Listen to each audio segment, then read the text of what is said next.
Shalom, haleluya. Tema firman Tuhan, permintaan yang pasti dikabulkan Tuhan di dalam Alkitab. Di dalam Alkitab yang kita percayai, di situ ada perkataan firman Tuhan bahwa ada permintaan dari setiap orang percaya yang memang pasti akan dikabulkan oleh Tuhan, yang pasti akan diberikan oleh Tuhan. Dan saya percaya kalau kita semua merindukan hal itu, kalau kita semua meminta hal itu kepada Tuhan, permintaan kita itu tidak akan ditolak oleh Tuhan. Tetapi sebaliknya, permintaan kita itu pasti akan dikabulkan oleh Tuhan, karena Alkitab sendiri yang menulis demikian. Mari kita akan lihat bersama firman Tuhan. Permintaan apakah itu yang pasti Tuhan akan berikan dalam kehidupan kita orang percaya kalau kita memintanya sama Tuhan. Di dalam kitab Yakobus pasal yang pertama, Yakobus 1 ayat yang kelima. Judul yang diberikan Lembaga Alkitab Indonesia, Iman dan Hikmat. Yakobus 1 ayat yang kelima, saya baca untuk kita semua. Tetapi apabila di antara kamu ada yang kekurangan hikmat, hendaklah ia memintakannya kepada Allah, yang memberikannya kepada semua orang dengan murah hati dan dengan tidak membangkit-bangkit, maka hal itu akan diberikan kepadanya. Saudaraku, ada hal yang sangat penting yang harus kita minta sama Tuhan, tetapi banyak kali orang Kristen tidak meminta hal ini. Yang orang percaya minta ialah kesehatan, itu baik dan sangat baik, saudaraku. Bahkan bukan hanya itu, yang orang percaya banyak kali minta ialah kekayaan, kedudukan, jabatan, kehormatan dunia. Itu yang banyak kali diminta oleh kita sebagai orang percaya. Tetapi kitab Amsal pasal 16 ayat 16 mengatakan bahwa memperoleh hikmat itu melebihi emas, memperoleh pengetahuan itu jauh melebihi daripada kita memperoleh perak. Jadi saudaraku, orang yang memiliki hikmat, orang yang memiliki pengertian yang dari Tuhan, kekayaan itu akan gampang untuk dia peroleh. Kekayaan, jabatan dan kedudukan akan menjadi lebih mudah untuk dia peroleh dalam hidupnya. Akan menjadi bagian dia ketika orang tersebut ada hikmat Tuhan. Saudaraku, tetapi banyak kali orang percaya justru yang diutamakan, yang diminta kepada Tuhan, yang diutamakan, yang kita mohonkan sama Tuhan ialah kekayaan. Tuhan berkatilah pekerjaan saya, Tuhan berkatilah keuangan saya, Tuhan berkatilah usaha saya. Benar saudaraku, itu doa tidak salah saudaraku. Tetapi kalau kita belajar mengerti, orang yang memiliki hikmat daripada Tuhan, kekayaan, jabatan dan kedudukan akan lebih mudah dia dapati, dia miliki, dia peroleh karena sudah ada hikmat Tuhan dulu dalam pribadinya. Sebab itu kalau saudara baca kitab Amsal 16 ayat 16, di situ jelas dikatakan raja yang paling berhikmat, Raja Salomo, dia bilang orang yang memiliki hikmat itu melebihi dari memiliki emas.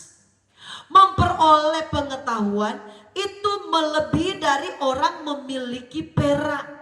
Jadi saudaraku, akan lebih mudah kita memiliki atau lebih mudah kita mencapai banyak hal dalam hidup ini.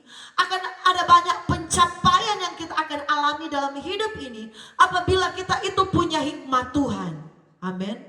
Coba saudara perhatikan, orang yang kaya sekaya-kaya apapun, punya uang, contohnya saudaraku 1M, ini contoh yang lebih gampang kita mengerti. Punya uang 1M misalnya. Tetapi kalau tidak ada hikmat dari Tuhan untuk mengelola keuangan yang dia miliki itu, punya uang banyak, 1 miliar contoh tadi, tetapi tidak ada hikmat untuk memanage keuangan dengan baik, ya 1 miliar itu 1 minggu bisa habis. Ini saya cuma contohkan gampang. Tetapi kalau memang dia itu tidak ada hikmat Tuhan, jangankan 1 minggu, 6 hari, 5 hari bisa habis, disia-siakan, difoya-foyakan, saudaraku. Karena uang itu, saudaraku, yang kita miliki, kalau tidak ada hikmat dari Tuhan untuk kita mengaturnya, ya cepat uang itu akan hilang, akan lenyap, karena kita tidak bisa mengaturnya dengan baik. Sebab itu Alkitab yang bilang, saudaraku, dan permintaan ini Tuhan yang suruh untuk kita sendiri minta. Tuhan yang suruh untuk kita orang percaya minta sama Tuhan. Jangan di hari-hari ini yang lebih utama yang kita minta ialah kekayaan. Yang lebih utama yang kita minta ialah kedudukan, ialah dipromosi. Tetapi sebenarnya kita sangat membutuhkan hikmat dari Tuhan. Hikmat dari Tuhan itu betapa pentingnya untuk ada dalam kehidupan kita. Ayat di sini mengatakan ayat 5, tetapi apabila di antara kamu ada yang kekurangan hikmat, hendaklah ia memintakannya kepada Allah yang memberikan kepada semua orang dengan murah hati. Saudara lihat, Tuhan itu murah hati. Kalau kita mau ada hikmat Tuhan dalam hidup kita, saudaraku, kita minta sama Tuhan. Saudaraku, kalau kita punya hikmat, ada banyak hal-hal yang sulit akan menjadi gampang kalau ada hikmat Tuhan dalam hidup kita. Ada hal-hal yang susah, sulit untuk diputuskan, kalau ada hikmat Tuhan akan menjadi gampang. Ada pekerjaan-pekerjaan yang berat, pekerjaan-pekerjaan yang sukar untuk kita kerjakan, tetapi kalau ada hikmat dari Tuhan akan menjadi gampang untuk dikerjakan. Hikmat itu banyak hal. Hikmat untuk mengatur waktu. Saudaraku, kita juga perlu meminta kepada Tuhan. Hikmat Tuhan, berikanlah saya hikmat daripadamu Tuhan. Hikmat untuk mengatur waktu, supaya waktu yang kita jalani ini tidak kita saudaraku, menggunakannya dengan semaunya kita.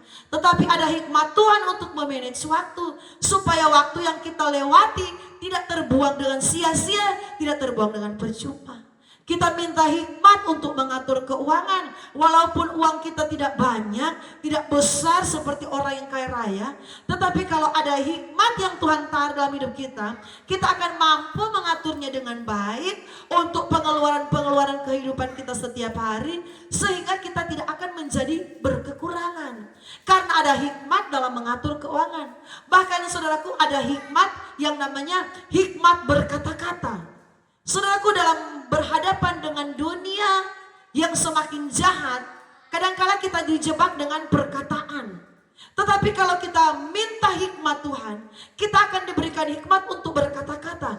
Ketika kita diperhadapkan dengan orang yang mau menjerat kita, orang yang mau mencari titik kesalahan kita dalam berkata-kata, sulit orang akan temukan kekurangan kita dalam hal berkata-kata, dalam hal memberi jawab. Karena apa? Ada hikmat Tuhan. Saudara lihat bagian yang terakhir. Raja Salomo itu dia tidak berperang, tidak menggunakan alat-alat perang, tetapi apa? Oleh karena ada hikmat yang Tuhan berikan, kekayaan itu yang datang. Dari bangsa-bangsa itu membawa upeti. Karena apa? Karena takjub dan heran dan kagum dengan hikmat yang diberikan Tuhan kepada Raja Salomo. Sebab itu mari di hari-hari ini kita minta hikmat Tuhan. Karena kita ini manusia terbatas. Hikmat Tuhan yang akan memampukan kita menghadapi kesulitan-kesulitan hidup. Hikmat Tuhan yang akan memampukan kita, memberikan pengertian kepada kita. Apa yang harus kita buat, apa yang harus kita putuskan, apa yang harus kita kerjakan.